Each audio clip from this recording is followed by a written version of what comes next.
sira mun fɛ an ye wele bila maa min ma ale ye dɔgɔtɔrɔ ye nka furakɛlikɛla tɛ a tɛ biɲɛ turu maa la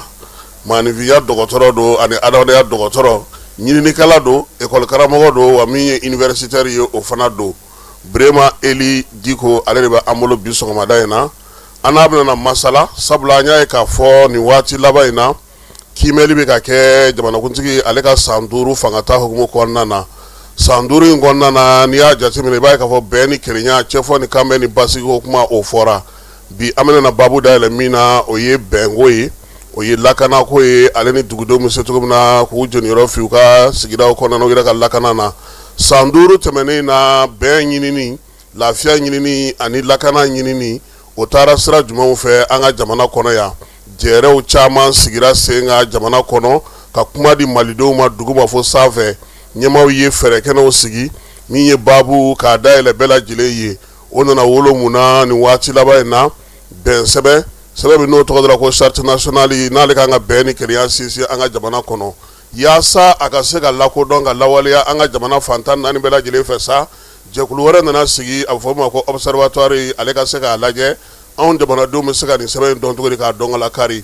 bɛn ɲinini na sa baara jumɛnw sera ka kɛ san 5 in kɔnɔ degun jumɛnw yera a la miirina jumɛn bɛ se ka ta a ko la ani fɛɛrɛ jumɛn bɛ se ka sɔrɔ i n'a fɔ jamanadenw yɛrɛ bɛ min ɲini don o don ka bɔ i kɛnɛma ka segin i kɛnɛma i ka so i kɛra dugubaw dugumusow togodaw bɛɛ lajɛlen na min ye Birema Eli Diko ye a wele kun ye nin ye docteur i ni sɔgɔma i nana an ka wele jaabi bi sɔgɔmada na an b'i fo k'i waleɲuman dɔn bi ye asura ye an b'a dɔn k'a fɔ mɔgɔw sira wurudi ni kɔlɔsiw la o kɛra Ala ka bɛɛ jaabi a ma nɔgɔn Ala ka jaabi bi fana ye sɛgɛnnafiɲɛbɔ don ye jamana yɛrɛ o di baarakɛlaw ma kosɛbɛ docteur anw ka daɲɛ sigilen don min kan bi ko san 5 kɔnɔna na min ye lakana ni bɛn ye Asimi tile la a ɲinina cogo di ka kɛ ni an ka dakun yɛrɛ n'an ka kuma sigikun ye ayiwa Kasimi ka ɲininkali diyara n ye i b'a dɔn Mali bɛn ni kelenya kuma kuma caman b'a kɔnɔ n'an k'an b'a bɛɛ fɔ hali émission kelen t'a ban mais donc an bɛ se k'an da don dakurubaw de la waati min na Asimi ninnu nana sigi fanga na o y'a sɔrɔ jamana kɔni lakanabaliya sabatilen don ka ɲɔgɔn ye jamana kɔrɔnfɛ bolo la ka se camancɛ bolo la ka na se ani Moritani dancɛ la gigirɛ dɔw yɛrɛ kun je Bamakɔ sɔrɔ y'a dɔn waati tɛmɛn'o fana na dɔw kɔrɔ k'a fɔ waati min na fanga bɛ sigi o y'a sɔrɔ lakanabaliya o ɲɔgɔn don bɛɛ kamana gannen don donc u y'o sɔrɔ yen parce que i ye fɛn min n'i bɛ kuma kura fɔ min tun bɛ yen i b'o de fɔ fɔlɔ mɔgɔw k'o faamu o waati y'a sɔrɔ fana ko tɔw wele kun bilala tɔw dɔw ma u nana ko Nations Unies n'o ye diɲɛ tɔnba ka lasigidenw kun ye mɔgɔ caman fara ɲɔgɔn kan fo ka se mɔgɔ 14 ma ko olu kana Mali dɛmɛ basigi la olu kun nana u fana kun ye se k'a fɔ san 8 ɲɔgɔnna kɛ Mali la u ye u ka giringajɔw kɛ o y'a sɔrɔ fana ani jamana caman kun baara ɲɔgɔn fɛ hali farafinna club fɛ bolo n'o CEDEAO ye o fana ka sɔrɔsiw fana ka mɔgɔw kun b'an fɛ yan nɔ ni dɛmɛ kɔnɔna na min fana kun ye hali ko G5 ye Sahel n'a fɔ ka se ka diɲɛ an ka Sahel jamana 5 n'o ye Mauritanie Tchad Niger Burkina ani Mali o fana kun bɛ ka tɔn dɔ sigi ko G5 Sahel ni faransi fana kun bɛ ko kɔrɔ don o fana kun bɛ yen nɔ ko ka se ka bɛnbaliya kɛlɛ ka bɔ Mali ni a dafɛ jamanaw na parce que fɛn kun tɛ Mali dɔrɔn ye donc o ko la ni o kun ye ko cogoya ye u nana sisan olu ko bon ni ko min cogoya min na sisan an nana mɔgɔ wɛrɛw de sɔrɔ yan minnu ko k'u b'an dɛmɛ u ye san caman kɛ marifaw bɛ ka ci nka n'i y'a lajɛ halisa nɔbɛrɛma bɔ ko la lakana ma se ka sabati n'a fɔ olu hakilina kun ye min ye ni ko hakilina jiginna sisan komi lakanabaliya nana Mali la sisan san 2012 waati de 2012 fana bɛnna ni fanga ɲɔngirili ye Bamakɔ waati y'a sɔrɔ lakanabaliya kun bɛ yɔrɔ min na o kun ye Mali kɔrɔnfɛ bolo ani an bɛ se k'a fɔ Baba yanfɛ bolo o ye ka daminɛ Tombouctou Gao Kidal ani Menaka bon tɔw nana k'u b'an dɛmɛ ka lakanabaliya kɛlɛ bon u bɛ yan u bɛ ka caya lakanabaliya nana se Mali camancɛ bolo ma n'o ye Mopti ka bɔ la ka na se Segu ma o kɔnɔna na 2015 girigara dɔ nana Bamakɔ sɔrɔ terrasse la hippodrome yɔrɔ la ka na bɔ la ka na se Radisson ninnu ma donc ko caman kɛra ka kuma surunya dɔrɔn u nana mɔgɔ caman nana ka na an dɛmɛ G5 kun ye mɔgɔ 5000 ɲɔgɔn na yarɔ Sarabali kun nana u ye faransi ka na an dɛmɛ ka lakanabaliya kɛlɛ ko fɔ ne na yɛlɛma ka kɛ G5 Sahel ye o fana ka mɔgɔ kun bɛ taa fɔ mɔgɔ 5000 la mais u bɛɛ kun tɛ Mali dɔrɔn ne kun bɛ Mali ni Tchad ye jamana minnu fɔ o kun b'olu kɔnɔ ka na se MINUSMA o ye mɔgɔ 10,000 olu bɛɛ kun bɛ Mali kɔnɔ mais plus dunan bɛ k'an dɛmɛ dunan ka ca minnu kan k'an dɛmɛ ka lakanabaliya sabati ka lakana sabati plus lakanabaliya bɛ ka sabati n'a fɔ sisan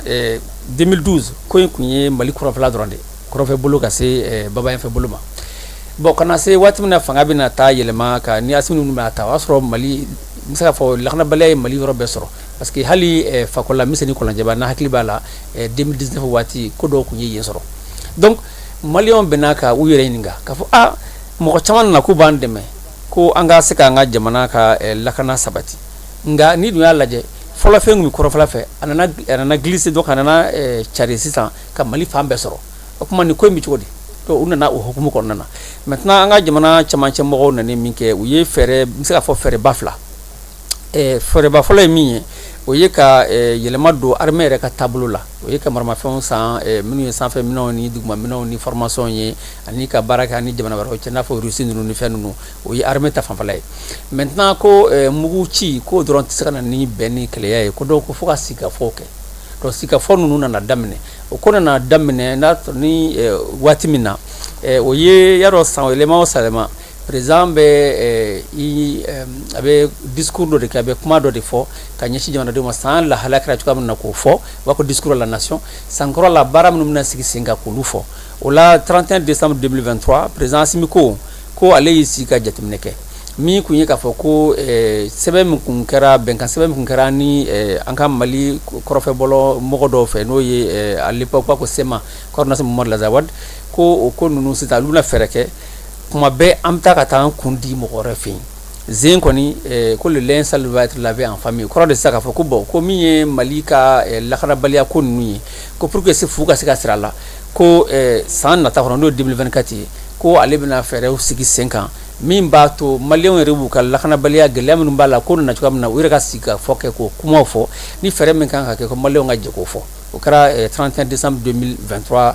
année banni na o kɛlen min na san yɛlɛmana min kɛ a sɔrɔla ka min ye accord d'Alger ye a sɔrɔla k'a fɔ ko nin ko in kɔni accord ko in an y'a signé an ye san 7 kɛ k'a fɔ ko yaasa bɛn ka se ka na n'o ye Tombouctou Gawuri Kidali kɔrɔnfɛla yan fan ye mais bɛn ma se ka na a fɔra ko minnu kun ye bɛnkan sɛbɛn n'o ye SEMA mɔgɔ ye k'u kan ka marifa bila u ma marifa bila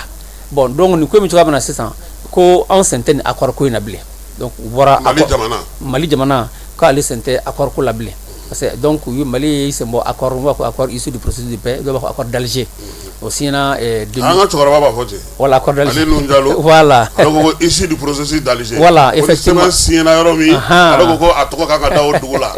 effectivement a fɔ ko issu du processus d'Alger hali n'a sɔrɔ sɛbɛn in na tagasegin 4 de kɛra tagasegin 5nan kɔnɔna na sigikafɔ 5nan de la accord nana signé 2015 mais n'i y'a lajɛ hali Bamako bolona sɛbɛn dɔ kun nana bila u b'a fɔ k'a paraphé o kɛra le 15 mai n'i ma fili Bamako CICB la o kɛra min kɛ diɲɛ bɛ nana min na o la le 20 juin maintenant 2015 accord sɔrɔla ka signé bɛɛ fɛ sisan donc gɛlɛya nana don hali accord yɛrɛ signé cogo la bon o tɛ nin émission kun ye mais en tout cas Mali kɔni nana bɔ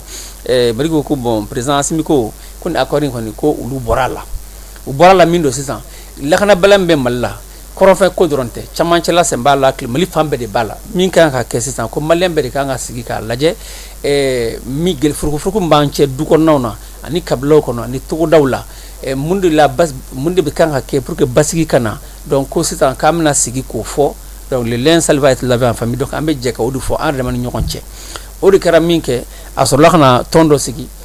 ko kulu dɔ sigi ko comité de pilotage du dialogue intermalien o kulu kɔnɔ an kun ye n'a fɔ mɔgɔ 140 ne yɛrɛ kun b'o kɔnɔ donc Mali siya bɛɛ kun b'a kɔnɔ kalanba ni kalanbali togodala mɔgɔ bɛɛ kun b'o kɔnɔ ko an ka baara dɔw kɛ ka Maliyɛnw ɲininka u hakilina na ka daminɛ togodaw la ka se Mali kɔkana i n'a fɔ an ka mɔgɔ minnu sigilen bɛ tungarankew yɔrɔ la an ka réfugiés minnu bolila ka to Madogo n'a fɔ Mauritanie Niger ni Burkina ani camp de déplacés ninnu fana an y'u wele bila olu ma donc an y'o baara in kɛ ka daminɛ togodaw la donc au niveau communal ka na se région kɔnɔna ma ka b'o la ka taa hali foyer réfugiés ka yɔrɔw la ka taa consulaw kɔnɔ an taara nbɛrɛ ninnu na déplacés bɛ yɔrɔ min commune minnu kɔnɔ maire ye ci bila u ma olu na kuma dɔn bɛɛ y'i hakilinata di o la bɛɛ ka lasigidenw de bɛ na i n'a fɔ denmisɛnninw ka lasigiden mɔgɔkɔrɔbaw ka lasigiden musow ka lasigiden donc bɛɛ nana kumaw ni fɛnw fɔra ka gafe sɛbɛn o gafe nana di président ma mɛkalo tile 13 san 2024 donc hakilina caman nana fɔ o kɔnɔ voilà an da fana bɛ se ka don o la ayiwa i y'a fɔ min ye san 5 in ye a nana yɛrɛya ɲinini na n'u ko ko souveraineté ani finitigilakaw i da donn'o fana na olu ka yɛlɛma kɛcogo n'u ka baara kɛcogo ni fɛɛrɛ 2 bɛɛ lajɛlen ye mun yɛrɛ yɛlɛma jamanaden ka jamanadenya la bi Mali kɔnɔ. Ayiwa a ye fɛn damadɔ yɛlɛma n'i y'a ye sisan maliyɛn yɛrɛ ka ja yɛrɛ ye ka sɔn a yɛrɛ la ka da a yɛrɛ la k'a dɔn k'a fɔ ko mɔgɔ wɛrɛ tɛna se k'i kun di kuntigi kɔ. Kuma bɛɛ ni furukufuruku nana Mali la yɔrɔ n'i ko rébellion fɛ o ye misaliya de ye dɔw bɛ wuli ka marifa ta maliyɛn denw de don u bɛ wuli k'a ta u b'a ta di kan dɔw de ye kuma bɛɛ n'o kɛra n'i y'a bɔ 1963 ta la ka 90 ta la ka na se 2006 ta ma ka na se 2012 ta ma a bɛɛ la an bɛ taa ka taa an kun di mɔgɔ wɛrɛ de fɛ yen an bɛ taa Algérie donc sigikafɔ bɛ kɛ yen nɔ an bɛ kuma an bɛ bɛn fɛn dɔw kan gafe dɔw bɛ sɛbɛn an bɛ bɛn fɛn dɔw kan mɔgɔ dɔw bɛ taga don armée la dɔw bɛ taga don fonction publique la n'a ganna dɔrɔn olu dɔw bɛ tila ka déserter n'an ka marifaw n'an ka fɛnw bɛ taa bon ni an ye taara mɔgɔ wɛrɛ fɛ yen olu y'an dɛmɛ ka kuma an dalen b'u la bon ni o ma se ka na ni bɛn ni keleya ye mun de b'a to an yɛrɛ ni ɲɔgɔn cɛ anw ye Wagadu jamana ye an ye Mande jamana ye an ye Kaso jamana an ye Segu jamana ye donc an ye Ganadugu jamana ye donc sigikafɔ o ɲɔɲɛnen bɛ anw fɛ yan nɔ kurukanfuga kɛra anw fɛ yan nɔ min ye sigikafɔ ye an b'o ɲɛdɔn ka tɛmɛ diɲɛ maa caman kan waati min na tɔw kun tɛ o ko kalama ni constitution ni fɛn ninnu kun tɛ yen anw y'o kɛ donc n'o kɛra an ka se ka sigi ka kuma fɔ ka na ni bɛn ni keleya ye donc an k'o fɛɛrɛ tigɛ o ye yɛlɛma damadɔ min don sisan n'i y'a lajɛ sisan komi fɛn ye 2 ye min ye armée ta fanfɛla ye fɔlɔ n'i y'a lajɛ sisan an ka kanw kun bɛ attaquer kuma camanba bɔr'o la yɛlɛma donn'o la a bɛ continuer mais yɛlɛma donna na hali sɔrɔsiw ka daw yɛrɛ la ka se ka baara k'u yɛrɛ ye i b'a ye hali ka se ka baara kɛ n'u ka minɛnw ye min tɛ minɛn sɛgɛnnen sanfɛ minɛn ni duguma minɛn na o kɔni o caman sɔrɔla o ye yɛlɛma fɔlɔ ye maintenant ne bɛ kɛ bɛn banba yɔrɔ min kan o ye bɛn ni keleya yɔrɔ ye ka maliyɛnw wele togodaw la n'o ye commune ye ka na se région ma ka na se Bamako ani maliyɛn min bɛ kɔ kan minnu bɛ kɔnɔna na bɛɛ ka se k'i hakilinata di hali an kun ye bɔlɔlɔ sɛbɛn dɔ sira dɔ dilan site internet mɔgɔ kun b'u hakilinata fana bila o kɔnɔna o yɛrɛ la safɔ mɔgɔ 3,000 ni kɔ y'i ka hakilina bila o fɛ ka na o farala an kun ye hakilina min fara ɲɔgɔn kan n'i ye dialogue in ta sisan dialogue nana diya maliyɛnw ye parce que maliyɛnw y'a k'a fɔ ko kɔrɔlen an kun b'an banban de ko rébellion n'a fɔ problème wɛrɛ tɛ Mali la ni rébellion tɛ rébellion bɛ Mali la o ye tiɲɛ ye ale ma k'a kuma dakunba ye sa quoi voilà ma kɛ kuma dakunba ye parce que dɔrɔn tɛ Mali problème ye n'i taara ne y'a Kayi mara ta sa ni Kayi mɔgɔw kuma na olu ye min ye ko jɔnya kɛlɛ olu y'o n'a fɔ l'esclavage par ascendance o kuma nana fɔ yen nɔ tunkarankew ka gɛlɛya ani foroko n'i ye Mali kɔnɔna ta Mali cɛmancɛ fana ta sisan gɛlɛya minnu bɛ ka kɛ dugukolo autour de ressources naturelles n'a fɔ jiko binko dugukoloko donc baganmaralaw ni sigida lakanako donc yɛrɛ o b'a fɔ conflit intra et intercommunautaire mɔgɔw yɛrɛ sɛw yɛrɛ cɛ la ani voilà ani min bɛ mɔgɔw furugu donc o ɲɔɲɛnenba b'an fɛ yan bɛɛ nana n'i ka kungo ye sa bɛɛ nana n'i ka kungo ye n'i ye denmisɛnninw ta sisan sifinnakaw nana n'u ka kungo ye Mali la sisan mɔgɔ min tɛ tɛmɛ san 15 kan o ye 100 sara dɔ la o 47 de mɔgɔ min tɛ tɛmɛ san 25 kan i b'a sɔrɔ 100 sara dɔ la o bɛ taa fɔ mɔgɔ 65 la o kɔrɔ dɔ o kɔrɔ ko an bɛɛ ye denmisɛnnin de parce que denmisɛnnin mɔgɔ 100 sara dɔ la yɛrɛ n'i ko minnu tɛ tɛmɛ hali san 35 kan a bɛ taa fɔ 75 la donc o kɔrɔ ko denmisɛnninw nana sisan ko olu kɔni ka hakilina kɔni min ye olu ta tɛ rébellion ko ni fɛrɛ olu kɔni ta ye dɔrɔn baarako an bɛ ka kalan kɛ an ka kalanko gɛlɛya b'o la an ka baarako gɛlɛya b'o la hali an ka baaradege ko gɛlɛya b'o la mun de kan ka kɛ bon dɔw nana olu ta ye ko problème au niveau des entreprises donc baarakɛyɔrɔ fana na gɛlɛya caman fana bɛ yen donc dɔw y'u ta fɔ donc dialogue nana sisan bɛɛ y'i ka kungo de fɔ donc n'o kɛra sisan maliyɛn bɛɛ nana ka na i yɛrɛ y'a kɔnɔ k'a fɔ ko ko kɔrɔlen an kun bɛ kuma dɔrɔn rébellion an bɛ accord signé an bɛ taa an kun di Algérie an tɛ tila ka bɛn a la donc ko sisan ko bɛɛ k'i kungo nata fɔ tunkarankew an taara olu fɛ yen gɛlɛya minnu b'olu kan papier ko ninnu sɛbɛn ko ninnu kan ani fana hali n'u ye musaka sɔrɔ a ka d'u ka nafolo don jamana kɔnɔ baara kɛ jamana na mais i b'a ye gɛlɛya dɔ b'u sɔrɔ yurugurugu sira ni fɛnw kan u tɛ yɔrɔw fana ɲɛdɔn olu fana y'o fana fɔ donc bɛɛ de nana i yɛrɛ ye nin ko in kɔnɔ k'a fɔ ko ja sisan jamana ɲɛmɔgɔw hakili bɛ olu la n'i ye syndicat ta olu ta fana baarakɛyɔrɔ fana gɛlɛya min fana b'u fana n'u ka ɲɛmɔgɔw cɛ olu fana y'o fɔ donc bɛɛ de nana ka na i hakililata fɔ dialogue kɔnɔna na an nana bɛn a waati il y avait 3000 recommandations n'a fɔ mɔgɔw ye laɲini 3,000 mɔgɔw y'o de kɛ bon comme président nana wele CICB la phase nationale que les mi ci de la mo be ma to da mo ni tungaran ke oni fe benna donc kebe saba ko ni kala présidence ke ligne ambassadeur du gouvernement ke ligne o kele mi nge ka soroka résolution no ye msafo la ni bon o denduruta o la ni ba folo ko mi ko le dialogue doctrinal, c'est-à-dire avec le groupe terroriste na fa ko ka kuma nyonya ke kufa ani Amadou fe ani yada galike ko dialogue doctrinal ye ka fo anga dine nyimo ko baw ani anga mamnu hakli charnendo ko Mauritanie ko nyona do ke kateme no ko nyoro la ko anga fere ke sitan ko kuma nyonya hake o ko résolution folo flana ko ka rédaction de la charte pour la paix et la réconciliation sabana o bena fa anga mali dugu juro naflo nunu anga lichomu nanga sanu nunu o biseka malion nafa chogomina ka sura bemo bokata bayle makofe donc yo fana nafa parce que yalla jessa hali rafineri mi kuma be ka fosita fa bana kanga jo aéroport la do na ke abara damne nendo o bina bayle ma fa no kera o bina bara chama kre do ko sa ko nafa do yirala men nafa do bi na yala parce que bara be sigi sen ka dondon donc a dafa batto ye mi don ka fa ko akon kera sababu malion ya do ka fa ko a ko ulu de kan ku ka lakana balenu ka benu ka clear ulu de kan ka kuma fo yereye ulu de kan ka fereti ka yereye donc a nyebu kono parce que kabu u bemba uklela kada se fokur ka fo numa ka fo ko andeli be aussi ka fola anyo na fawye donc ko amse ka sego kelunga aywa ama fam fleba na la ba na ku sokolo no janina bi sokomara na ani docteur Brema Eli Diko ale sociologue école karamogo do nyini kala fana do anaba ka babu ke ben ko ka Eli ni ko intaga jatemine ibaye ka fo kuma chama awere nyini kala ba fo ko faso de yere joro kayin akalla kanana bi est-ce que sandurin konna na mo se ka fo ko faso de unye dana kura ya wolo masri tabaw ka se ka nuka baraka nyongo fe wa kosebe ka se ka ko ka lakana fana sesi bay kosebe lakana baliya gelam ni bala be badon parce que baro malita mi 600 ni na fa haramadin ni diabète ni tension ni kulukari ni mugu no be yi soro doro abeti saka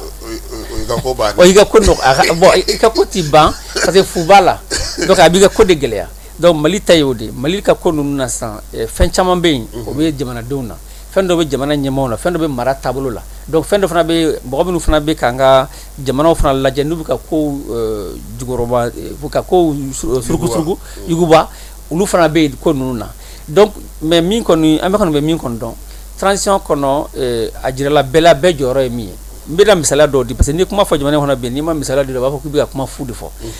jamana sere sumbana na elema no constitution hono mun ya sebe ne kumbe amu nyebla sebe ke ba mu mo mo ndoro kumbola ana na kana sebe sita ni ya la je sita ka fo ko jamana la kana la sécurité est l'affaire de tous ka fo ko la kana o be ngode o be joro fana de bala. Donc la sécurité ani ko la sécurité humaine mi ka marafa ci o doronte mi ba so ba ko la justice sociale be ka se ka ali jamana dun ka to ka renseignement information di parce que ça fait minon be fin doye mais o te se ka yeli ke ka teme harama dinka parce que ni babanci kala ke bakanu wali ke bakanu yi asabane mo ko ci tenka ka fa ko ni nubi baraka nyoko fe nga du kono sigidala jamana kono dugu kono beba do ka fo isigi nyogon donana wala kala madala ninde be essence feruma ninde be marfa feruma ninde bu dumini ninde be kuna foni jamana dondo bu do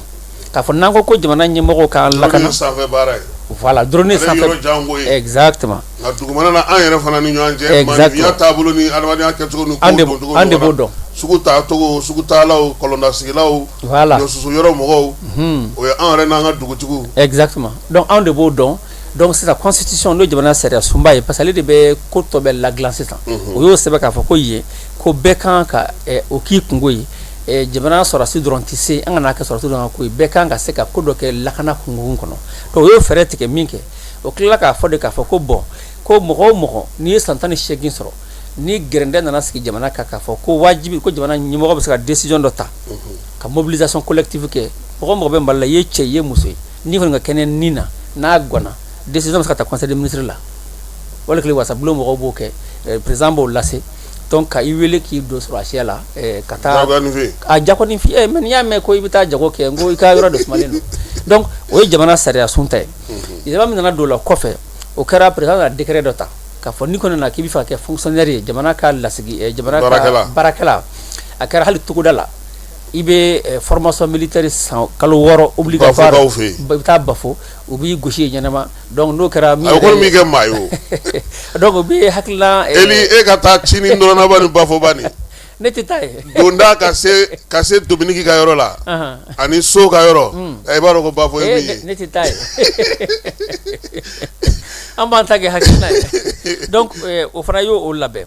maintenant o kɛlen min kɛ donc bɛɛ bɛ kalo 6 in kɛ jagoya la hali n'i ye magistrat n'i ye dɔgɔtɔrɔ ye foyi t'a la hali n'i kan ka taa cours d'université n'a fɔ ne ɲɔgɔnna i bɛ taa 6 mois kɛ u b'i godo ɲɛnama donc i bɛ dege fana jamana yɛrɛ taabolo la i bɛ sɔrɔ ka lahala ye parce que i b'a dɔn lakana bɛlɛ bɛ cogoya min na nin n'i nana ko dɔn ni bɛɛ bɛ se ko dɔ la a ka ca Ala fɛ hali ni mɔgɔw bɛ na fɛn bɛ se ka fɛɛrɛ dɔw tigɛ donc o y'o nafa ye parce que diɲɛ bɛ ka yɛlɛma cogoya min na i bɛ kɛ Bobo Jalo ninnu ɲɔgɔnna ye voilà a bɛ ten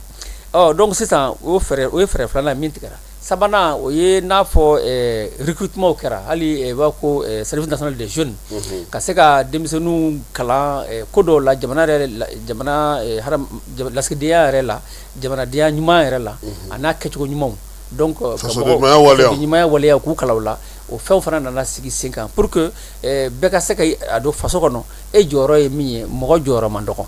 donc o fɛn ninnu bɛɛ nana sigi sen kan sigafɔ ninnu kɔni fana ye fɛɛrɛw tigɛ k'a fɔ n'i ye dialogue in ta sisan dialogue nana réclamation min kɛ ko ka hali kalan fɛn dɔw kalan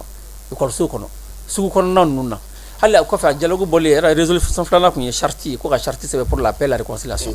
charte sɛbɛntɔ fana an ye mɔgɔw ɲininka cakɛda tɛ yen an ni mɔgɔ minnu ka lasigidenw ma sigi ka kuma Mali kɔnɔ Mali kɔ kan an y'o kɛ bɛnkan sɛbɛn kɔnɔ fɛn bɛ se ka na ni bɛn ni keleya ye Mali kɔrɔnfɛla la an y'o fɔ politiciens jɔyɔrɔ ye min ye an y'o fɔ kɛnyɛrɛye baarakɛlaw jɔyɔrɔ ye min an y'o fɔ kalandenw ka jɔyɔrɔ ye min an y'o fɔ jamana ɲɛmɔgɔw jɔyɔrɔ ye min an y'o fɔ tunkarankew jɔyɔrɔ ye min an y'o fɔ donc fɛɛrɛ fɛn bɛɛ kan ka tigɛ o bɛɛ fɔra charte kɔnɔna na charte maintenant pour que ka se ka labaara an ko de sisan ko président ka fɛn dɔ sigi min n'a yɛrɛ bɛ baara kɛ ɲɔgɔn fɛ o de kɛra ko observatoire pour la paix et la réconciliation nationale bon o mɔgɔw fana sugandira ko ɲɛmaya di premier ministre kɔrɔ ma Ousmane Sofi Mayiga donc olu kan ka baara kɛ san 3 kɔnɔ yaasa mɔgɔw ka se ka charte kɔnɔ ko dɔn hali n'a sɔrɔ o sumana o ko baara lawaleli fɛ o kɔni ye tiɲɛ mais o baaraw kɔni u sen sumara kosɛbɛ parce que anw ye charte yɛrɛ di président ma juillet kalo tile 22 san tɛmɛnen bon u nana kalo caman ta ka sɔrɔ ka observatoire sigi sen kan observatoire fana sigili fana ni san cɛ u b'a baaraw boliboli la b'a kalama mais a baara ma daminɛ joona parce que ko caman nana don jamana kɔnɔ o bɛɛ ye tiɲɛ nka a ko kan ka lawaleya joona parce que a b'olu dɔw kunbɛn o a b'olu dɔw kunbɛn parce que i b'a dɔn anw ye n'i ye maliyɛnw fara ɲɔgɔn kan dialogue nana kɛ maliyɛnw ye fɛn caman fɔ fɛɛrɛ caman fɔra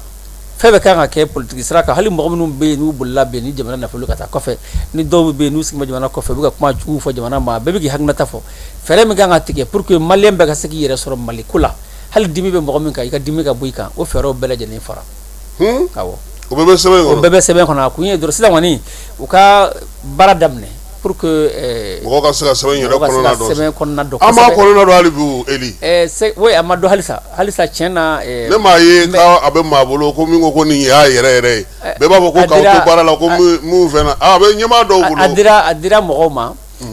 a sɛbɛn yɛrɛ bayɛlɛmana Mali kan 13 bɛɛ la o kɛra ka ban donc o kɛra maintenant ni observatoire ka baara na daminɛ a ɲɛma u bɛna baara kɛ ni aw radio so ni télé so ni mɔgɔ bɛ taa wagati la Pinochet tun y'an fara ɲɔgɔn kan k'a ɲɛfɔ an ye awɔ yɛrɛ ɲɛfɔ aw ɲɛna maintenant ni a nana baara yɛrɛ daminɛ sisan ɲɛ yɛrɛ ma i b'a ye bɛɛ bɛna wele taama bɛna kɛ kuma bɛna fɔ kan bɛɛ la Mali la Mali kɔ kan bɛɛ jɔyɔrɔ ye min ye o bɛna fɔ o ɲɛna ko sɛbɛn kɔnɔ o bɛ yen o la donc bɛɛ bɛna bila i ka hukumu kɔnɔ ka se ka baara kɛ a kɛcogo la donc bɛɛ bɛna se k'i jɔyɔrɔ sɔrɔ ayiwa san 5 na i yɛrɛ y'a fɔ i ka kuma kɔnɔ jɛrɛ ni fɛɛrɛ minnu sigira e yɛrɛ caman kow la miirina min bɛ yen o ye sa dugumana ni sanfɛla ka se ka ɲɔgɔn sɔrɔ kosɛbɛ dugudenw yɛrɛ ka ye u yɛrɛ ka kow kɔnɔna na bi est ce que e bɛ se k'a fɔ ko malidenw b'u yɛrɛ ye baabu minnu bɛ senna bɛn ni kelenya ɲinini na an ka jamana kɔnɔ wa ayiwa n'a sɔrɔ ko mɔgɔ min ta ye Maliko ye ko basigi ka di ye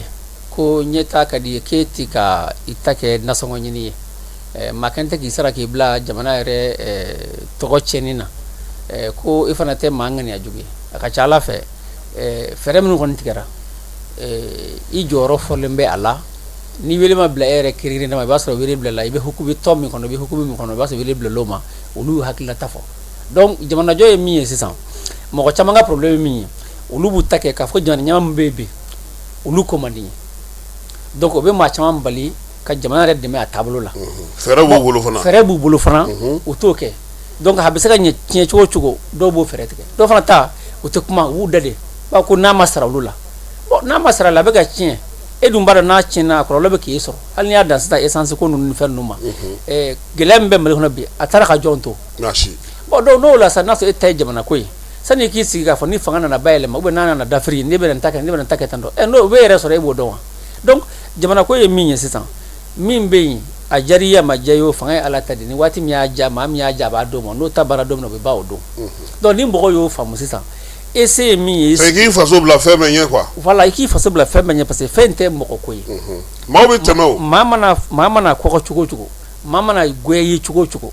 ale kun tɛ yen a nana don dɔ la a bɛ taa o ye ko bɛɛ n'a taabolo ye e yɛrɛ kun tɛ yen hadamadenya bɛ ten donc sisan jamana jɔ ye min ye kuma ɲuman ye min ye fɛɛrɛ ye min ye e bɛ se min na i ka sigida la e k'o kɛ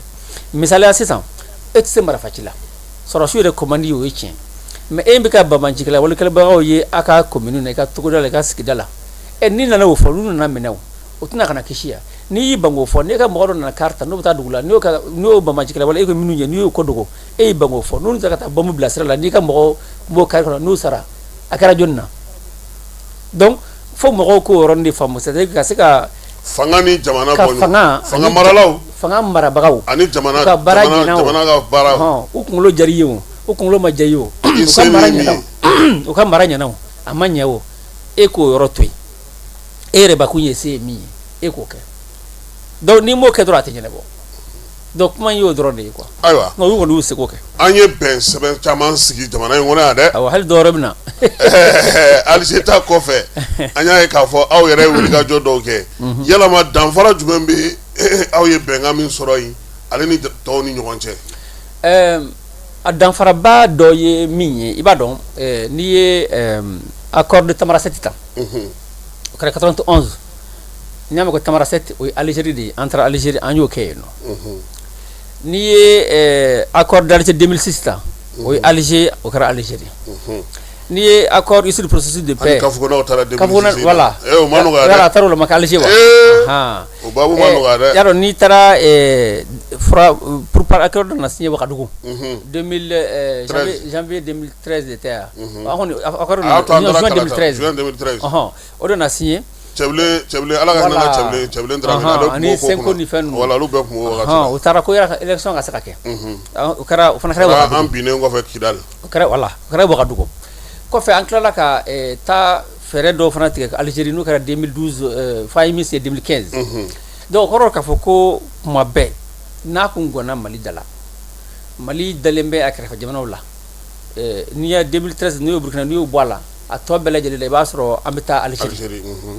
comme an n'olu cɛ kun ka di kosɛbɛ an ka danaya b'u kan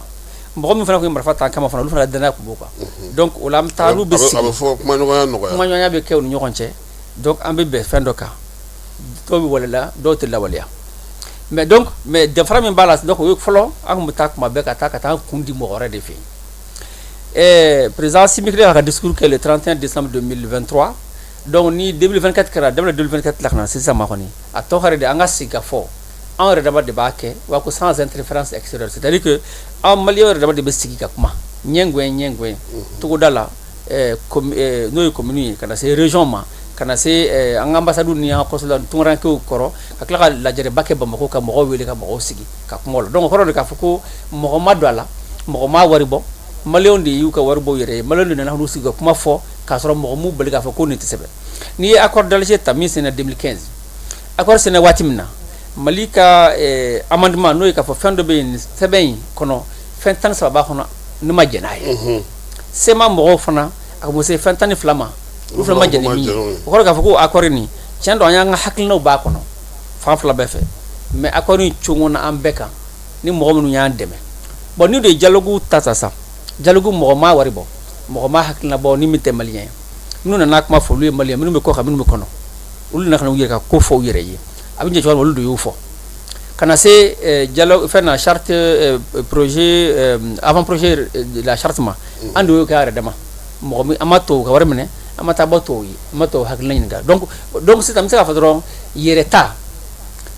o de ye sisan ta différence ye ani fɔlɔ ta a kun bɛ taa ka taa yɛrɛ di mɔgɔ ma. ayiwa charte nationale n'o bɛ bɛn kan a n'a observateur o sigira nka sinsinnen ni mun yɛrɛ kan ko maa bɛ se k'i bolo da o kan k'a bɛ na ni sɔnɔgɔya ye malidenw olu ma. awɔ bon ne n'i y'a mɛn sisan charte kɔnɔ jɔsen 5 de b'a kɔnɔ paix sécurité réconciliation cohésion nationale u ɲinɛna duruna kɔ sisan bon komi voilà bon donc bɛn ani keleya n bɛ se k'a fɔ a bamanen bo ani voilà donc c'est réconciliation nationale donc au lieu de ko fɛn fɛn bɛ yen sisan ni toute initiative toute action ŋaniya o ŋaniya voilà ŋaniya o ŋaniya fɛɛrɛ o fɛɛrɛ n'o bɛ se ka na ni bɛn ani basigi ani kelenya ani an ka koto ɲɔgɔn ta la ani Mali ka n'a fɔ an ka cɛbɛn donc ko o kuma o fɛɛrɛ ninnu an'o kumakanw ko ka o bɛɛ fara ɲɔgɔn kan ka kɛ gafe kelen sini ni juge kan ka sariya dɔ ta ka kiiri dɔ ta ka kiiri dɔ tigɛ sisan a b'a lajɛ ni kiiri ni ne y'a tigɛ o waleya ye a waleya bɛ na ni bɛnbaliya de ye wa a bɛ na ni bɛn de ye donc a bɛ miiri o de la fɔlɔ k'a kɛ ni sɛbɛn taara wasabulon na ni wasabulon mɔgɔw kan k'a lajɛ u kan ka loi kɔrɔ dɔ ta u b'a lajɛ an bɛna nin sɛbɛn min ta nin ye nin bɛna ni gɛlɛya de ye maliyɛnw ka cɛbɛn na wa a bɛna ni dɔ de ye maliyɛnw ka bɛn na donc a bɛ baara kɛ n'o ye charte in fana b'a fɔ de sisan donc o la charte y'a lajɛ sisan min ye sécurité n'o lakana ye o y'a pilier dɔ ye ko mun de sécurité yɛrɛ ye mun ye maliyɛn gansan n'i tɛ sɔrɔdasi ye e jɔyɔrɔ ye mun ye pilier o b'o kɔnɔ sɔrɔdasiw mun de kan ka k'u ye i ye denmisɛnnin ye maakɔrɔba ye mun de kan ka se yaasa ka se ka na ni sécurité ye o ye fɔlɔ ye o ye jɔsen dɔ ye filanan paix o tɛ bɛn de ye bɛn yɛrɛ ye mun ye bɛn bɛ se ka na cogo di a condition ye mun ye mun de kan ka kɛ pour que bɛn ka na mun de nana ni furugufurugu ye mɔgɔ ni ɲɔgɔn n'an kan k'o éviter fɛɛrɛ jumɛn kan ka tigɛ jamana jɔyɔrɔ ye min ye o y'o ye n'a fɔ cohésion sociale o tɛ cɛfɔ ni kanbɛn wala yɛrɛ kanfɛn wala cɛfɔ ni kanbɛn o fana min b'a to an bɛ se ka bɛn n'a fɔ sisan yɔrɔ olu la o dɔ ye n'a fɔ furu ninnu ni an ka laadako ninnu ka ko to ɲɔgɔn na ninnu o fana bɛ se ka nɔgɔya cogo min na donc o fana jɔsen bɛ yen nɔ bon maintenant réconciliation maliyɛnw kɔni tiɲɛ na furugufurugu bɛ mɔgɔw ɲɔgɔn cɛ mais mun de kan ka se ka kɛ yaasa an ka se ka bɛn o yɔrɔ la sisan maliyɛnw yarɔ a kɛra togodala kow ye a kɛra an ka sɛnɛ an ka hadamadenya yɛrɛ taabolo fɛnw ye mun de kan ka kɛ ka se ka bɛn ko la maintenant culture n'o ye seko ni dɔnko o yɛrɛ jɔyɔrɔ ye mun ye an ka Mali kɔnɔ parce que Mali ye jamana min ni an ye fɛn caman sɔrɔ yen laadala kow bɛ yen nɔ yɛrɛdɔn ninnu ani baara ninnu le travail dignité ninnu donc a ye valeur ninnu n'a fɔ sisan fɛn fɛn y'an ka fɛn bɛ se ka parce que ça c'est le principe moraux n'a fɔ ka mɔgɔw ka tolérance ninnu ka baara kɛ ka dialogue kɛ o n'a fɛn so ninnu ani dignité ninnu donc olu fana b'a la o kɔfɛ sarti kɔnɔ yɔrɔ wɛrɛ bɛ yen n'a fɔ sɔrɔ ni sɔrɔ mun de kan ka kɛ an ka sanu dugujɔrɔ nafolo ninnu ani an ka sanfɛ ji ni dugukolo ninnu ni bin ninnu o kan ka labaara cogo di pour que bɛɛ ka se ka nafa sɔrɔ a la k'i to i ka sigiyɔrɔ la dɔ fana bɛ yen nɔ denmisɛnninw ka baarako donc le chômage des jeunes l'employabilité des jeunes o fɛn ninnu fana ka se ka kuma o kan maintenant charte bɛna ban ni fɛn minnu ye olu ye ko les responsabilités jɔyɔrɔ c'est à dire que n'i ye gouvernement ta sisan président ta olu kan ka mun kɛ o sɛbɛnnen don ka na se n'i ye fɛn na institution de la république ninnu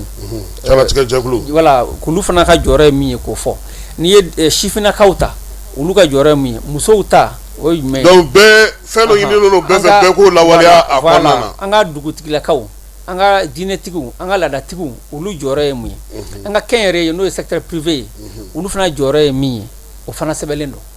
maintenant charte yɔrɔ wɛrɛ bɛ yen nɔ o b'a ko communication kunnafonidi sisan kunnafonidi aw kunnafonidilaw i kɛra télé i kɛra radio i kɛra bɔlɔlɔ ye i kɛra minnu bɛ sɛbɛnni kɛ bolo la aw kan ka mun de kɛ parce que n'i y'a lajɛ sisan ko caman bɛ fɔ aw de b'o fɔ cogo dɔn aw de b'a fɛɛrɛ dɔn hali ka kumaw ta k'u bayɛlɛma ka nkalon ta ka da Mali la o bɛ se ka kɛlɛ cogo min na ani ka se ka charte lakodɔn cogo di n'a bɛ kɛ gafe de n'a bɛ kɛ capsule vidéo de n'a bɛ kɛ voilà bɛɛ ka se k'a dɔn o fɛɛrɛ ninnu o fana sɛbɛnnen don ani ka se ka lakala ekɔliso ninnu na ni sugu kɔnɔna ninnu na hali bon o n'a fɛn sugu ninnu o bɛɛ de b'a a kɔnɔ o y'a la belebelebaw ye o y'a la belebelebaw ye awa ma vraiment eri i y'a fɔ cogo min comme n y'a kala ka taa san kelen sisan n b'a dɔn i y'a fɔ cogo min est ce que anw ka jamana yɛrɛ ye sɛbɛnko problème ye parce que munna laban hakili y'a ye vivre ensemble an ka se ka balo ɲɔgɔn fɛ awɔ an ka se ka balo ɲɔgɔn fɛ ka sigi ɲɔgɔn fɛ k'a sɔrɔ dugumaya kɔrɔ hakili y'a ye sisan n ko an ka jamana kɔnɔ maa caman b'a fɔ an ɲɛna dɛ yalama n'o y'a sɔrɔ anw ta ye sɛbɛnko ye ka da kun jumɛn kan mali furadama bɛ sɛbɛn ɲumanw sɔrɔ maaw yɛrɛ bɛna misaliw ta anw fɛ yan sɛbɛnko la an bɛ baara minnu sigi sen kan an bɛ sɛbɛn minnu dilan k'an ka jamana ka se ka taa ɲɛ k'a daminɛ sariya sunba la ka na fɛn bɛɛ lajɛlen na a bɛɛ degun ye mun ye lawaleyali mun b'a kɛ sɛbɛnw tɛ se ka lawaleya munna lakɔlɔsili n'a bɛ fɔ o ma ko suivi munna o tɛ anw ka ɲɛmaaw la ka kɛ ni sɛbɛnw sɔrɔlen munna mɔgɔw bɛ sɛbɛnw sɔsɔ ayiwa i ka kuma nin kɔnɔ fɛn saba de b'a kɔnɔ fɔlɔ sɛbɛnko don wa sɛbɛnko tɛ mali problème o ye fɔlɔ ye filanan a lawaleli ko sabanan o ye a ka ko suivi kɛ ka lakɔlɔsi mali ko sɛbɛnko don sɛbɛnko tɛ sɛbɛnko don mun na ko ko n'i b'a kɛ fo sɛbɛn de ka sɔrɔ ça c'est le cadre normatif min b'a jira k'a fɔ aw yamaruyalen don k'a kɛ nin y'a kɛcogo ye o sigili sen kan o wajibi ye président kun bɛ se k'a fɔ ne de ye président ye jamana bɛ n bolo a bɛ n sagoya la mali ka lakana de bɛn a bɛ kɛ tan de a kun bɛ se k'o kɛ o a m'o kɛ parce que jamana ɲɛmaa ye jamanadenw ka i b'u ka baara de la i y'u ka ciden de a ko ayi nka bɛɛ nin ka hakilinata la bɛɛ y'i hakilinata fɔ bon n'o kɛra sa ni bɛɛ y'i hakilinata fɔ n'o nana kɛ sɛbɛn o nana ka na kalan aw yɛrɛ ɲɛna donc sa ni min nana lawaleya aw de y'a fɔ donc sɛbɛn ko la o la ni mɔgɔ ye mɔgɔ nin ka hakilinata la a kɛ fɛn min ye n'i ko k'i b'o o lawaleya n'i ko k'a ka se ka gɛlɛya sɔrɔ la n'i ko k'a yɛrɛ ka matarafa o tɛ gɛlɛya ma parce que ale ɲininkara hakilinata la a yɛrɛ ye min fɔ o de don a yɛrɛ ye min fɔ o de don donc ni ne ka ɲi ma ni ne ka ɲi ma ni ne ka ɲi an ka sigida la ni ne ka ɲi an ka baarakɛyɔrɔ la donc e yɛrɛ de ko ten sisan e ka tila ka ban tuguni k'a fɔ ko e tɛ se k'o lawaleya a bɛ n'a fɔ loi sur la cybercriminalité mɔgɔw de wulila ka se jamana ɲɛmɔgɔ ma an bɛ k'an buruja a bɛ ka kɛ tan donc f'a ka fɛɛrɛ tigɛ sɛbɛn nana ta maintenant n'a nana lawaleya sa kɔni a bere bɛ kɛ ka bɛɛ gosi a bɛ ka bɛɛ gosi bi dɛ donc sɛbɛnko don o yɔrɔ la mais sɛbɛnko tɛ fana ka da min kan mɔgɔko fana don parce que sɛbɛn bɛ kɛ an de y'a fɔ mais maliyɛn de nɛn ka di mun de kan ka kɛ a bɛ kɛ cogo di mais n'i ko a ka labaara ale yɛrɛ tɛ sɔn k'a kɛ bon parce que ni a bere an ko ɲangini bɛnnen don bɛɛ la fɔ an yɛrɛ a bere man ka s'an yɛrɛ ma voilà an b'a fɔ ko ka yurugu kɛlɛ mais ni min fa minɛna suɲɛni na n'o gɛnna ka bɔ baara la dɔrɔn an bɛ alimami dugutigilakaw ni bɛɛ wele ka taa ko ka t'o bila ko vraiment an k'a to nin kelennin na donc o yɔrɔnin na a bɛ hadamaden la c'est la mise en donc o de ye mise en œuvre n'a labaarali ye o y'a gɛlɛma yɔrɔ o y'anw yɛrɛ de ye anw de ko ko jamana ka lakana bon maintenant jamana ɲɛmɔgɔ ye fɛɛrɛw tigɛ sisan essence ko ninnu ni fɛn ninnu na k'an ka na kɛ tan an ka na kɛ budon kɔnɔ an ka na kɛ tan n ko mɔgɔw sɔrɔla fana min bɛ tila k'o suɲɛ ka t'o di mali kɛlɛbagaw ma o bɛ to maliyɛn kelen yan mais n'a ma ɲɛ o mɔgɔ kelen bɛ tila ka t'u sigi de kan o fana i b'a sɔrɔ da ka di jamana lakanabaliya yɛrɛ ko la ka tɛmɛ hali mɔgɔ min bɛ ka dɛmɛ kɛ donc mais ko in bɛɛ fana ye misali de ye parce que n ye min fɔ jamana ɲɛmɔgɔw n'aw ye mɔgɔw fana fara ɲɔgɔn kan ni mɔgɔw fana y'u hakilinata fana di a b'a labaara joona de k'a fɔ ko kuma bɛɛ ko dɔ nana cun ko bɛ ko fana labaarali sumaya bon o fana ma ɲi o fana ka fɔ parce que n'o ma fɔ a tɛ ɲɛ dɛ parce que ne yɛrɛ b'a dɔn sisan n'i ye dialogue in ta an ye recommandation caman kɛ dɔw donna bala o ye tiɲɛ mais dɔw donni bala o sumayara an nana ka na charte sɛbɛn charte de la président le 22 juillet 2025 charte la mais observatoire nana a ye temps ta observatoire sigi o fana sigilen fana baara fana mɛnna a ma daminɛ o fana ka fɔ parce que n'i bɛ mɔgɔ fana n'i bɛ kuma fɔ i bɛ kuma tiɲɛ de fana fɔ donc sisan ni min bɛ min ta o b'o ta parce que ko in fana filɛ nin ye n'i ye mɔgɔw ni hakilinata la dɔrɔn i b'a kɛ parce que mali ko in filɛ nin ye sisan a ko ninnu don bɛ ɲɔgɔn na cogoya min na mɔgɔ wɛrɛw bɛ ka mali kɛlɛ o b'a la mais an fana ka ko fana sumayali fana bɛ ni gɛlɛya wɛrɛ o fana ka fɔ quoi ayiwa voilà donc maintenant a laban ye min ye i ye min fɔ nin o ye suivi de ye suivi filɛ nin ye bɛɛ de fana jɔyɔrɔ bɛ suivi la c'est à dire jamanadenw kunnafonidilaw minnu y'a ko sigi sen kan olu bɛɛ de kan ka suivi fana kɛ bɛɛ kan k'o labaara. An y'a ye k'a fɔ sɛbɛn in kɔnɔna na a ye fɛɛrɛ caman fɔ an b'a dɔn k'a fɔ nansarala fɛɛrɛ ninnu caman delila ka k'an ka jamana kɔnɔ mais bi Mali yɛrɛ ka maliya hukumu kɔnɔ an ka adamadenya hukumu kɔnɔ an ka tabiyaw siraw fɛ a ye fɛɛrɛ minnu sigi n'o y'an ka sigidala n'an ka togodala fɛɛrɛw ye olu jɔyɔrɔ ye jumɛn ye sɛbɛn in kɔnɔ? O jɔyɔrɔ ye fɛnba ye ka d'a kan togodalamɔgɔw de y'a fɔ olu bolo k'u ka sigikafɔ kɛ ko ka ni an ka laadalamɔgɔw n'an ka min ye an ka kuma ɲɔgɔnya k'an k'o de lawaleya min ye dialogue ye quoi ko n'an b'a kɛ an kana girin k'a kɛ ni fanganako ye donc ko n'a fɔ sa ni kiri nana ni gɛlɛya nana mɔgɔw ni ɲɔgɔn cɛ togoda la ni foroko don an ka taa a kuma ka fɔ dugutigi bulon na fɔlɔ donc i b'a sɔrɔ dugutigi bulon la minnu ta ye foro ye min ye dunan ye o ko ɲɛdɔn mɔgɔw bɛ se k'o fɔ ko ni min ye ko k'olu ta ye diinɛ ko ye ko n'a sɔrɔ sa n'i taara Tombouctou Gao ni Kidal ko le cadi au juge islamique ye ko n'o ka d'olu ye ko ka donc en fait en gros an ka mécanisme endogène de prévention de gestion de règlement de conflit ko an k'o de matarafa bon président yɛrɛ fana jɛna n'o ye parce que hali o kuma yɛrɛ talen bɛ constitution kɔnɔ o b'a ko le mode alternatif de règlement des litiges. donc o ye ni fanw sɔnna sa dɛ ne ni fala bɛ ɲɔgɔn na yan nɔfɛ awɔ an y'a kɛ tɛlɛ kɛ ka dɛsɛ pewu dugutigi bulon kɔnɔ n'an ma sɔn aw bɛ taa dugutigi bulon la fɔlɔ hali n'i taara ka taa plainte kɛ i n'a fɔ commissariat ni fɛn na o de don mais mɔgɔ faut que k'i yɛrɛ Canada maa tɛ wuli jamais diɲɛ kɔnɔ ka fɔ k'i bɛ taa tribunal la directement voilà o tɛ kɛ yen voilà bon donc o de kan ka don bala dugutigilakaw y'o fɔ an ka maliyɛnw de fɔ ko min ye an ka fɛn kɔrɔ minnu b'a to hali na an bɛ se ka fɛɛrɛ minnu b'an yɛrɛ bolo an bɛ se k'a ka fɛɛrɛw tigɛ an bɛ ɲɔgɔn ye ka kuma an b'o fɛɛrɛw kɛ ka ko ka bɛn sɔrɔ k'a sɔrɔ a ma kɛ ni tiɲɛni ye parce que n'i girinna ka taa ni mɔgɔ dɔ ye polisiso la wali kile tribunal la i b'a ye a ka ca Ala fɛ i n'o ka hadamadenya bɛ ban ka gɛlɛn dɛ nka n'an taara dugutigi bulon na n'an y'an mamuso n'an mɔkɛ wele n'an y'an kɔrɔw wele an ka o fɛɛrɛ kɔrɔ ninnu n'an y'an ka diinɛ ɲɛmɔgɔw wele an ka laadatigiw wele n'olu fana jɔyɔrɔ ye k'a bɛ dépend ko de la n'an bɛnna fɛn min kan o de bɛna homologuer c'est-à-dire que n'an bɛnna fɛn min kan sɛbɛn dɔ bɛna dilan o la a bɛ se ka kɛ juge fɛ a bɛ se ka kɛ an ka commandant fɛ a bɛ se ka kɛ an ka dugutigi fɛ k'o sɛbɛn k'o bila donc n'olu sɛbɛnna k'o bila o de bɛ na ni basigi ye an ka yɔrɔw la donc a kun ye sisan an ka tribunal ninnu kana taa fa an ka kasobon kana fa min kuma bɛ se ka min ɲɛ o k'o ɲɛ ni min kan ka ɲangi da la min ta kan ka ɲangi i n'a fɔ ka fɛn dɔ lasegin dɔ ma olu kan ka se ka kɛ pour que ka se ka nin bɛn ni kelenya ye donc dugutigilakaw y'a daminɛ yɔrɔ ye dugutigilakaw hali du kɔnɔna yɛrɛ y'a daminɛ fɔlɔ ye du kɔnɔna yɛrɛ la fɔlɔ voilà ani hali mara fana o y'a ni du bɛ yɔrɔ min dɛ ni du tɛ yɔrɔ min na a mana kɛ cogo o cogo mɔgɔ bɛɛ kɔni ye duden dɔ kɔni dɔ ka duden don n'i tɛ duden dɔ ye kabila dɔ maa ye i b'a sɔrɔ i ye kabila dɔ mɔgɔ ye wali kelen i ye diinɛ dɔ mɔgɔ ye o ye tiɲɛ ye i ye siya dɔ mɔgɔ ye donc o bɛɛ ye instance yɔrɔw ye i bɛ se ka taa yɔrɔ minnu na i bɛ se ka wele yɔrɔ min k'a sɔrɔ a ma taa ni ye kiiri tigilamɔgɔw fɛ yen fo k'o fɛɛrɛ tigɛ o b'a to dɔ bɛ bɔ i ka musaka ninnu i ka fɛnw bɛɛ la vraiment Eli aw yɛrɛ minnu ye maa kalannenw ye aw da bɛ nin kuma in fɔ siɲɛ caman ko bɛn sinsinna ɲuman o ye maaw ka baarakɛyɔrɔw sɔrɔ u ka nagakɔrɔlaw la i n'a fɔ n'i ye togodaw ta k'a lajɛ kalanko ka kɛ yen kɛnɛyako ka kɛ yen kiiriko ka kɛ yen mara yɛrɛ kamabɔli baaraw ka se ka kɛ yen k'o ye bɛn sinsinna ye bi yɛlɛma an ka jamana bɛ cogo min na o bɛ se ka kɛ wa k'a sɔrɔ min ye basigi tɛ fan bɛɛ lajɛlen la bon a ka gɛlɛn mais an kan ka se ka a bɛɛ kɛ ɲɔgɔn fɛ parce que lakana marafako la o ye baara dɔ ye mais o dɔrɔn tɛ se ka baara dafa a dɔ ye min ye n ye min fɔ gafe minnu sigikafɔ minnu kɛra ni mɔgɔw wulila k'u ka hakilinata la olu labaarali dɔ fana y'o ye parce que o b'a to bɛn ni kelenya ni basigi bɛ na yɔrɔ dɔ la o bɛ hali marafacilaw fana ka baara nɔgɔya u bolo a dɔ fana ye min ye dɔrɔn cɛsiri comme sisan an yɛrɛ b'a k'a fɔ ko tubabuw tɛ k'an dɛmɛ sisan an yɛrɛ kɔni bɛ k'an yɛrɛ ta san damadɔ kɔnɔ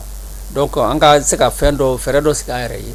an ka se ka banga balo sɔrɔ an yɛrɛ ka sɔrɔ an ma siri mɔgɔ la parce que u b'a fɔ embargo ninnu ni fɛn ninnu o dɔ kɛra ka tɛmɛ a bɛ se ka na hali sini donc an bɛɛ kan ka fɛɛrɛ de tigɛ k'an ka sɛnɛ n'an ka mɔni ninnu ni an ka bagan mara ninnu k'olu bɛɛ don ba la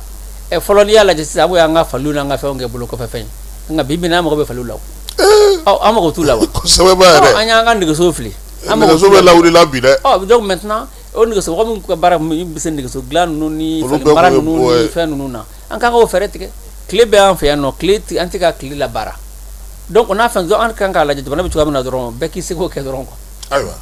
aw ni maa kalanenw ye nin bɛn ni kelenya sinsinni hukumu kɔnɔna n'o ye universitaires ni maa minnu ye maa mafalenw ye aw bɛ se ka nin kɔkɔrɔma don cogo di fo charte ni observateur ka baara ka se ka sigi sen aw jɔyɔrɔ bɛna kɛ mun ye aw ni maa kalanenw ye. ayiwa aw kɔni jɔyɔrɔ kɔni ye jɔyɔrɔ bɛ se k'a fɔ peut-être 2 hakilina di ni an y'a ye min ma ɲɛ min bɛ ka suma n'a fɔ n ye min fɔ ko yɛrɛ labaarali sumaya la o ye ka tiɲɛ fɔ ka hakilina di o y'o fɔlɔ ye.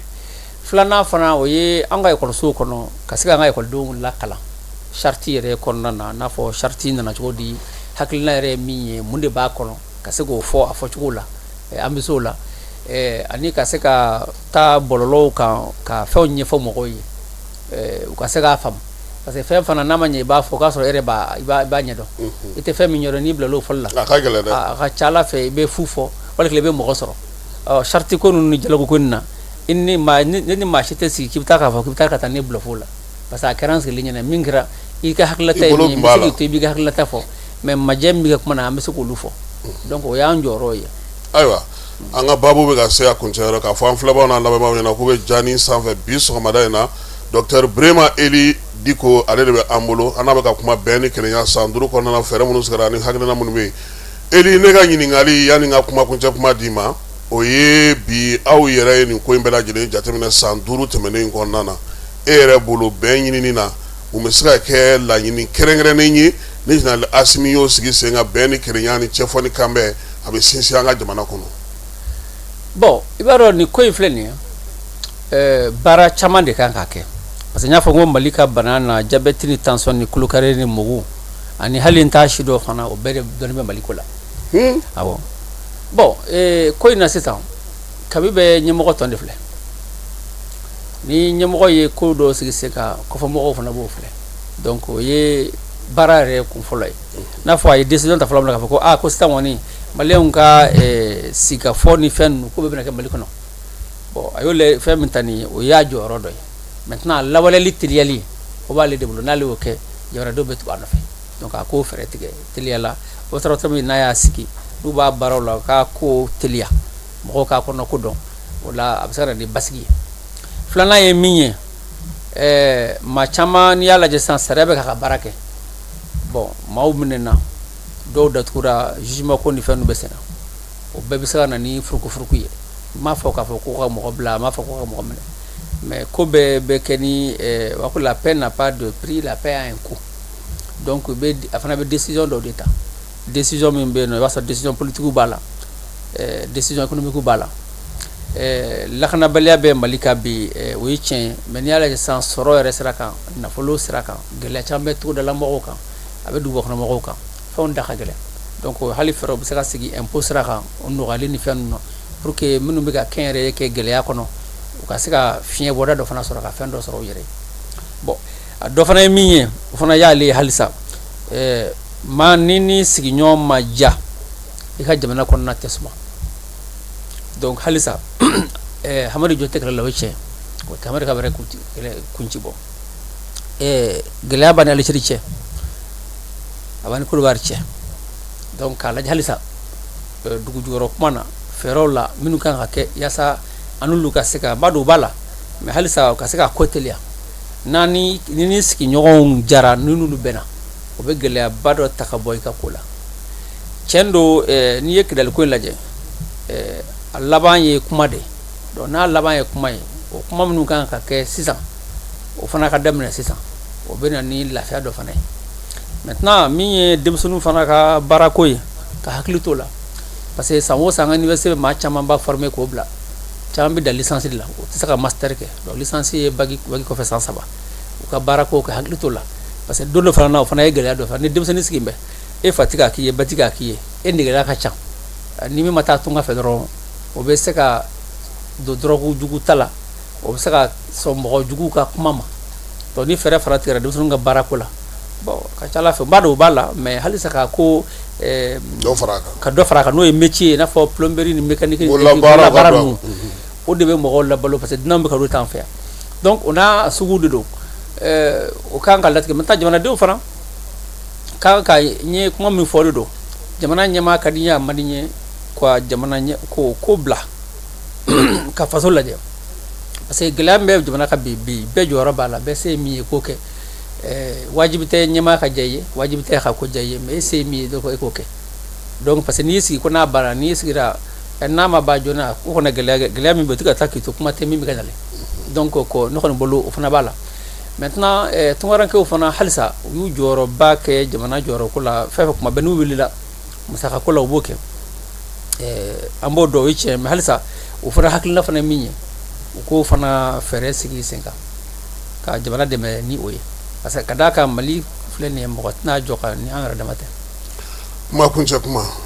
aya ka Jani fo donc ke yɛrɛ Kasim fo nin weleli la donc an bɛ dugawu kɛ Ala ka jamana kɔlɔsi ma amina yarabi voilà merci an filɛbaaw ni an lamɛnbaaw nin kɛra aw tulo a n'aw ɲɛw garisɛgɛ ye Dr Brema Eli Diko ale ye sociologue ye ɲininikɛla do école karamɔgɔ do a bɛ université fana kɔnɔna na ale de nana bi sa ka na an ka baabu ka na o diya an bolo bɛɛ ni kelenya cɛfɔ ni kamɛ ni basigi bɛ se ka don an ka jamana kɔnɔ fɛɛrɛ minnu sigira Asimi fɛ san 5 kɔnɔna na o hukumu kɔnɔna baabu do sɔgɔmada na ta an b'o bila yan Ana Jara tun bɛ yan Falaye Keyita ani ne yɛrɛ n'Ala sɔnna ma nɛgɛ kanɲɛ 13 n'o ye 13h ye an na ɲɔgɔn sɔrɔ kunnafoni ale kɛnɛ kan nɛgɛ kanɲɛ 18 Famara ni Keba an n'olu fana bɛ ɲɔgɔn sɔrɔ o fana ye kunnafoni kɛnɛ ye a k'an bɛn Ala ka tile hɛrɛ cɛ Ala ka sababu ɲuman k'an ye sini kɛnɛ laban ko Ala k'o d'a ma Ala k'an ka jamana kɔlɔsi Ala k'an ka jamana basigi Asura Ala k'a timiko ɲuman di an ni silamɛ bɛɛ lajɛlen ma a k'an bɛn nɛgɛ kanɲɛ 13 ni Ala sɔnna a ma.